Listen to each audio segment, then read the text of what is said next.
Today's play activity is color and wax resist, which comes under the category of emotional and aesthetic development of preschool student.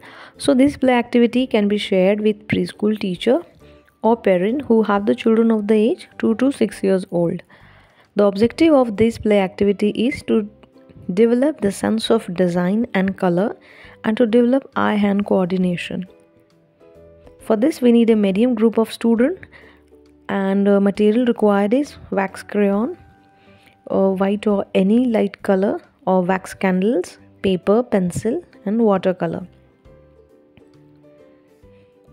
How we have to do this activity? Draw and or ask children to draw any picture or design with a wax crayon or candles on the paper.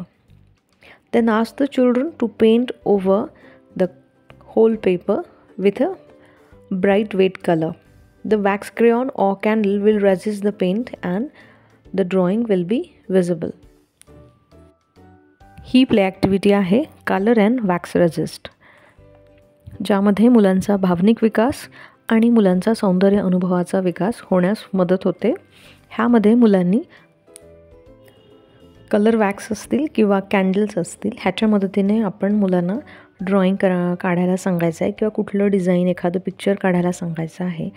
आणि त्याच्यावर मग मुलं water colour जे असतात तर त्या water colour paint करायचा आहे ब्रशनी. तर हे करताना आपल्याला लक्षात येईल की जे वॉटर कलर आहे त्या वॅक्स क्रेयॉन्सवर किंवा वॅक्स कलर्स जे आहे त्याच्यावर पेंट करणं शक्य होत नाही, कारण तो जो वॅक्स असतो तो वॅक्स असा जो चिकट असतो तर त्याच्यावर ते पाण्याचे जे हे वॉटर कलर्स आहे तर ते थांबत नाही आणि ह्याच्यातून मुलांनाही कळतं आणि मुलांना आश्चर्य वाटतं ह्या गोष्टींचं की हे वॉटर कलर ह्याच्यावर का बरं होत नाही आहे. मुलं प्रयत्न करतील आणि ते एक लक्षात येतं त्यांनाही, आणि आपणही त्यांना सांगू शकतो की हे जे वॅक्स असतो किंवा कॅन्डलच्या मदतीने तुम्ही काढलेलं ड्रॉइंग असेल तर त्याच्यावर कुठलाही त्याच्यावर पाणी थांबू शकत नाही किंवा वॉटर कलर असतील तर हे राहू शकत नाही. हा अनुभव मुलांना ह्यातून येतो. असे वेगवेगळे प्रयोग आपण मुलांना कलरसोबत किंवा पाण्यासोबत किंवा कॅन्डलसोबत करायला शिकवू शकतो किंवा इतरही कुठले व्हेरिएशन्स आपण याच्यामध्ये घेऊ शकतो.